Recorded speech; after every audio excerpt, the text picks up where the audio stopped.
Assalamualaikum warahmatullahi wabarakatuh. Ketemu lagi sama Bu Alfi, masih di materi himpunan untuk kelas 7. Hari ini Bu Alfi akan melanjutkan tentang kardinalitas himpunan. Apa sih yang dimaksud dengan kardinalitas himpunan itu? Kardinalitas himpunan itu adalah banyaknya anggota dari suatu himpunan. Biasanya dinotasikan dengan N kecil dan dilanjutkan oleh huruf dari himpunan tersebut. Misalnya, tentukan kardinalitas himpunan A. Anggotanya 1, 2, 3, dan 4. Maka kardinalitas himpunan A maka bisa kita lambangkan atau kita notasikan dengan N A sebanyak berapa. Jadi kita hitung dulu nih anggotanya tadi. Ada angka 1, ada angka 2, ada angka 3, dan angka 4. Jadi kalau kita hitung ada berapa banyak anggotanya? Ada 4 anggota. Berarti untuk himpunan A, kardinalitas himpunannya atau banyaknya anggota dari himpunan A yaitu 4. Apa aja? Ada 1, 2, 3, dan 4. Nah, ini contoh untuk kardinalitas himpunan. Bagaimana kalau contohnya tentukan kardinalitas himpunan dari himpunan B yang anggotanya terdiri dari A, B, C, D, E. Berarti tadi contoh yang keduanya ini adalah himpunan B yang anggotanya itu terdiri dari A, B, C, D, E. Berarti kalau Ibu tanya berapa kardinalitas dari himpunan B, berapa kira-kira? Ayo. Betul, berarti kalau untuk himpunan B, contoh yang kedua ini, NB atau kardinalitas dari himpunan B, yaitu ada 5. Apa aja anggotanya? Ada huruf A, B, C, D, dan E. Berarti ada 5. Jadi kalau ditanyanya kardinalitas himpunan, kalian jangan bingung. Berarti kita tinggal menghitung aja banyaknya anggota dari suatu himpunan tersebut. Sedangkan yang kedua, setelah kardinalitas himpunan, kita masuk nih ke himpunan bagian. Banyaknya himpunan bagian dari suatu himpunan, contohnya misalnya himpunan B, dapat ditentukan dengan rumus. Nah, kalau himpunan bagian ini, dia ada rumus tertentunya, yaitu rumusnya 2 pangkat N. 2 pangkat N, N-nya ini apa, Bu? N-nya ini adalah kardinalitas himpunannya. Jadi banyaknya anggota pada himpunan tersebut. Jadi untuk himpunan bagian ini sangat berhubungan dengan kardinalitas. Jadi kita harus benar-benar tahu dulu nih banyaknya anggota dari himpunan tersebut berapa dan kita harus hitung dulu supaya kita bisa ketemu himpunan bagiannya. Nah, contohnya nih, himpunan D, faktor dari 8. Maka, banyaknya himpunan bagian dari D adalah, nah kalau yang untuk contoh ini, kita belum ketahuan nih anggotanya apa aja. Makanya kita harus cari dulu anggotanya dari himpunan D ini. Ketentuannya itu adalah faktor dari 8. Berarti faktor dari 8 itu terdiri dari apa aja? Anggotanya berarti dari angka 1, angka 2, angka 4, dan angka 8. Itu adalah anggota-anggotanya. Maka banyaknya anggota himpunan D atau kardinalitas himpunan D itu dia ada berapa?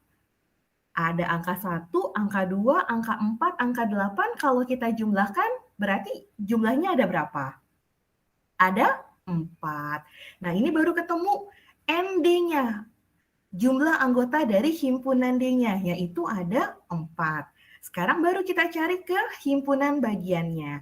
Himpunan bagian tadi rumusnya adalah 2 pangkat N. Ingat ya, 2 pangkat N, bukan 2 dikalikan N. Tapi 2 pangkat N. Sekarang kita masukin rumusnya. Angka 2 pangkat N.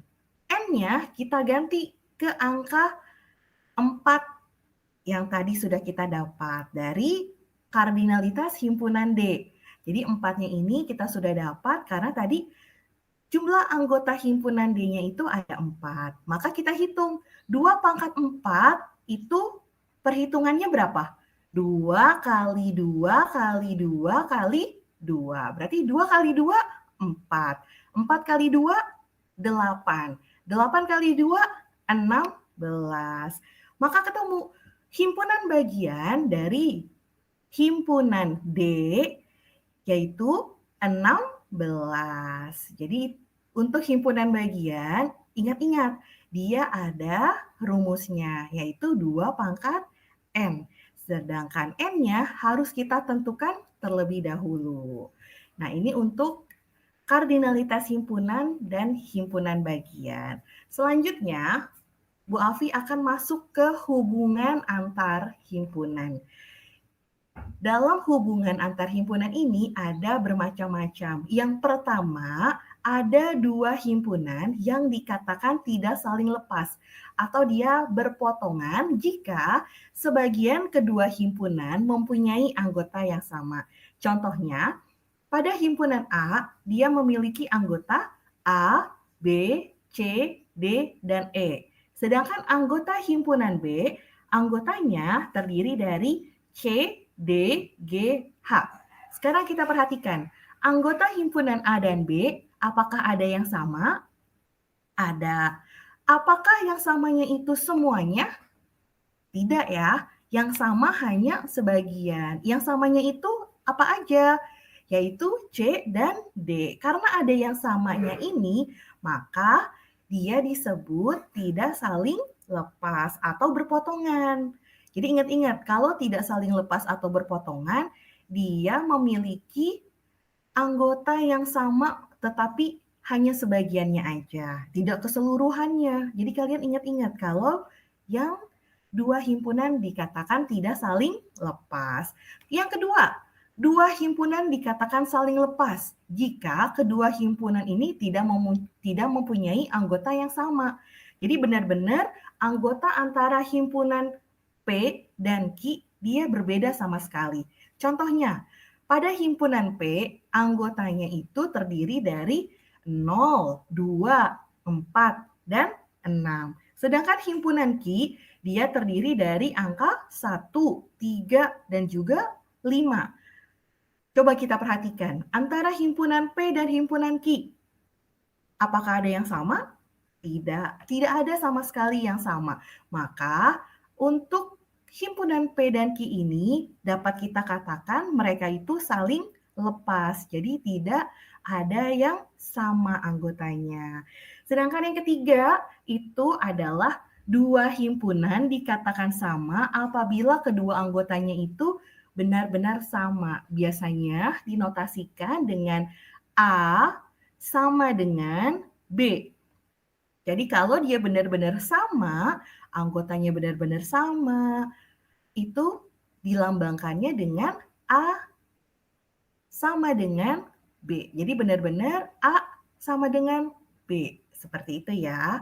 Sedangkan yang keempat, 2 himpunan P dan Q dikatakan ekuivalen. Nah, ekuivalen ini dilambangkan dengan tanda strip tapi yang bergelombang. Dia bisa dikatakan ekuivalen jika anggota himpunan P sama dengan jumlah anggota himpunan Q. Nah, jadi kalau yang keempat ini, dia bisa dikatakan ekuivalen jika jumlah anggotanya sama. Jumlah anggotanya sama ya. Jadi bukan anggotanya yang sama, tetapi hanya jumlahnya aja yang sama antara himpunan P dengan himpunan Q. Coba kita lihat contohnya. Pada contoh yang keempat ini, himpunan P-nya itu terdiri dari P, Q, R, S, T. Nah, himpunan P ini dia terdiri dari huruf-huruf, yaitu huruf P, Q, R, S, T. Berapa kardinalitasnya atau berapa jumlah anggotanya? Anggota untuk himpunan P ada 5. Sedangkan himpunan Ki, kalau himpunan Ki ini terdiri dari angka-angka, yaitu angka 0, 1, 2, 3, dan 4. Jadi beda, kalau yang tadi himpunan P itu terdiri dari huruf, sedangkan himpunan Ki dia terdiri dari angka. Tetapi kita perhatikan jumlah anggotanya. Untuk himpunan Ki, anggotanya dia ada berapa? Ada angka 0, 1, 2, 3, 4. Anggotanya ada 5. Berarti anggota antara himpunan P dan jumlah anggota himpunan Ki dia sama-sama ada 5. Karena dia sama-sama ada 5, maka bisa kita sebut himpunan P ekuivalen dengan himpunan Ki. Jadi jelas ya, kenapa nih bisa disebut ekuivalen? Karena jumlah anggotanya sama. Walaupun anggotanya itu berbeda, tetapi jumlahnya sama, maka bisa kita sebut ekuivalen. Jadi ingat-ingat ya. Oke, sekarang kita masuk, ini yang penting masuk ke operasi himpunan. Operasi himpunan ini dia ada 4 macam. Yang pertama itu disebut dengan gabungan dua himpunan. Gabungan dari dua himpunan A dan B adalah himpunan yang terdiri dari semua anggota himpunan A atau himpunan B. Jadi namanya juga gabungan, berarti kita satuin semuanya. Antara himpunan A dan himpunan B, kita satukan semuanya. Contohnya ya, kita lihat ke contoh. Untuk A gabungan B, biasanya itu kita notasikan atau kita tulis dengan lambang A ada bentuk U. U kayak huruf U besar. Nah, itu adalah contoh penulisan untuk gabungan. Jadi kalian ingat-ingat, kalau gabungan itu kan di tengah-tengahnya ada kayak huruf U, gabungan. Nah, kalian ingat-ingat, berarti kalau penulisannya A, U, B, itu berarti bukan AUK, tapi artinya A gabungan B. Jadi semua anggota himpunan A digabung dengan semua anggota himpunan B. Nah, di sini yang Ibu tandai warna hijau, kalian perhatikan. Nah, itu cara penulisannya ya untuk operasi gabungan. Penulisannya seperti itu. Dibacanya A gabungan B. Nah, contohnya untuk himpunan A, dia anggotanya ada apa aja? Ada angka 1, 2, 3, 4, 5. Sedangkan anggota himpunan B yaitu ada angka 2, 4, 6, 8, 10.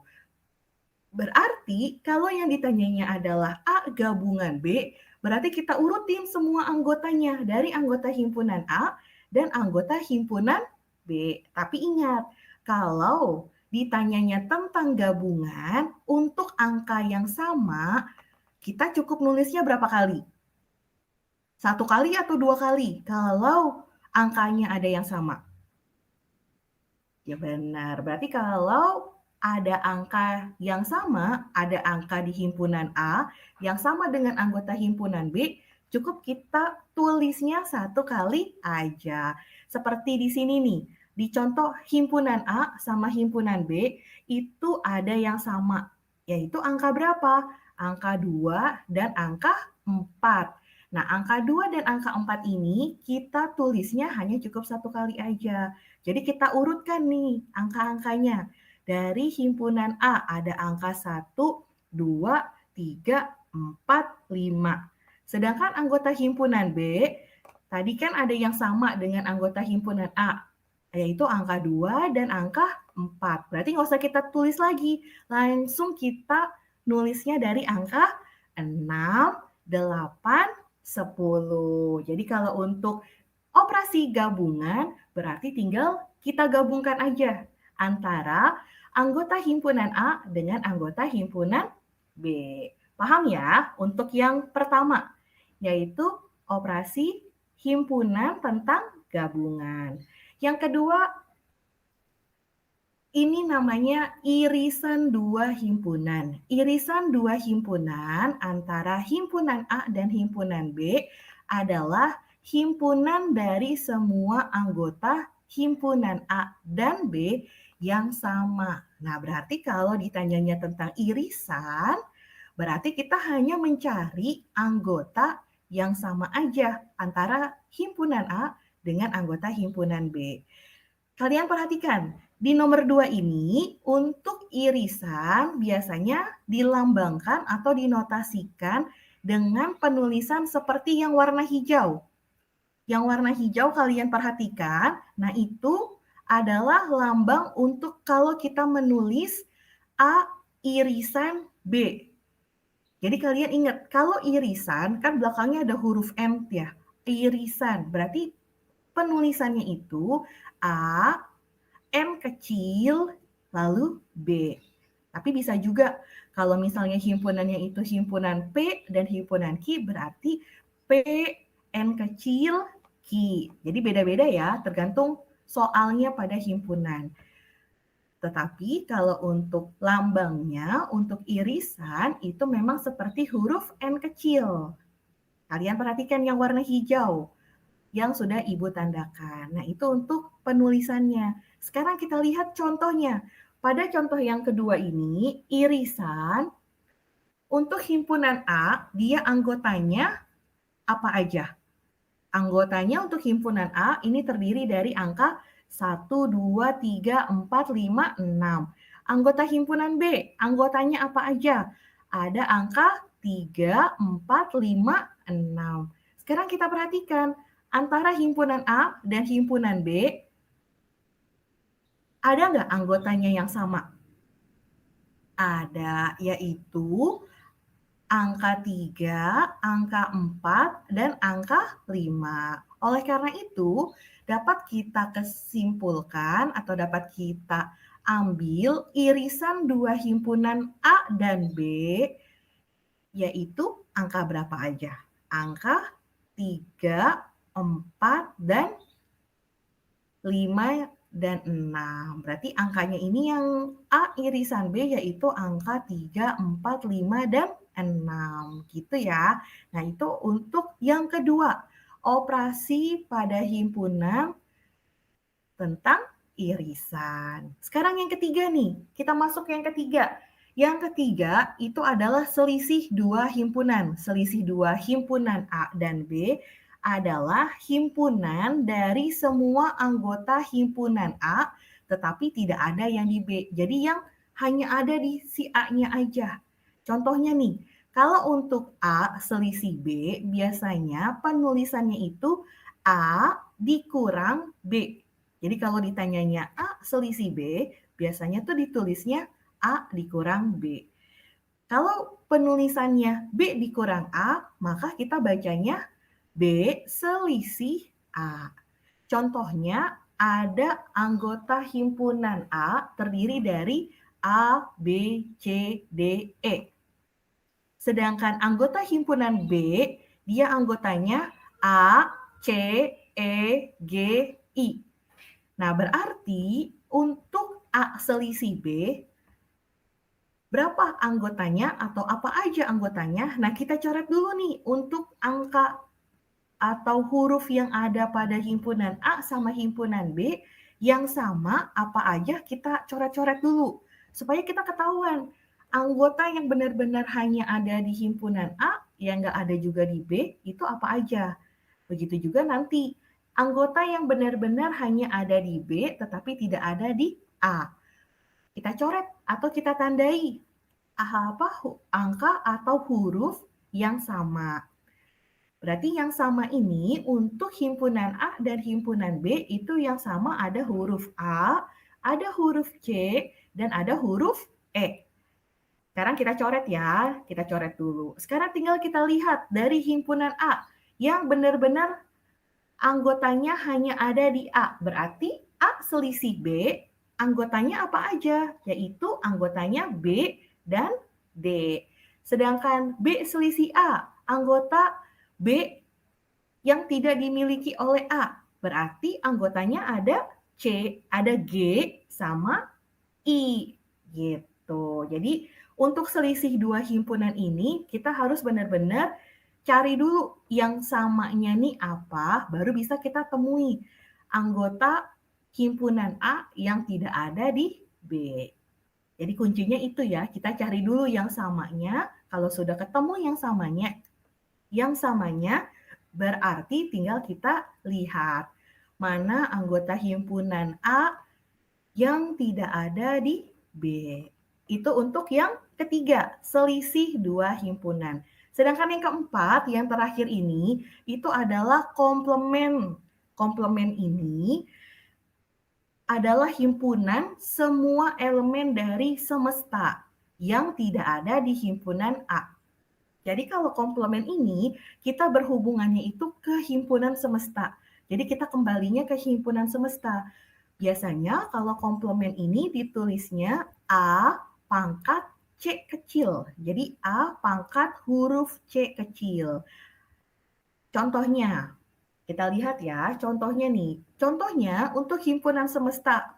Pada soal yang ini, anggotanya itu ada angka 1, 3, 5, 7, 9, 11, 13, 15, 17, dan 19. Sedangkan anggota untuk himpunan A, yaitu anggotanya 1, 3, 5, 7, 9. Berarti kalau ditanyanya A komplement, berarti anggota selain anggota A, tetapi ada di semesta. Berarti tinggal kita lihat aja anggota yang udah ada di A, tetapi ada juga yang tidak ada juga di himpunan semesta. Berarti ini yang sama kita coret, yang nggak ada di A, berarti itu komplemennya. Jadi ini kan ibu tanda ini yang warna hijau. Yang warna hijau itu kan yang sama dengan anggota himpunan A, yaitu angka 1, 3, 5, 7, 9. Di semestanya ada tidak anggota angka 1, 3, 5, 7, 9? Ada juga. Berarti yang samanya itu sama dengan himpunan A, kita coret atau jangan kita tulis lagi. Nah, yang belum ada di himpunan A, itulah yang dimaksud dengan A komplement. Yaitu angka apa aja? Angka 11, angka 13, angka 15, 17, dan juga angka 19. Nah, ini adalah 4 operasi himpunan yang harus benar-benar kalian pahami. Yang pertama itu gabungan, yang kedua itu irisan, yang ketiga adalah selisih, sedangkan yang keempat adalah komplement. Kira-kira dari keempat operasi himpunan mana yang lebih susah? Gabungan, irisan, selisih, atau komplement menurut kalian?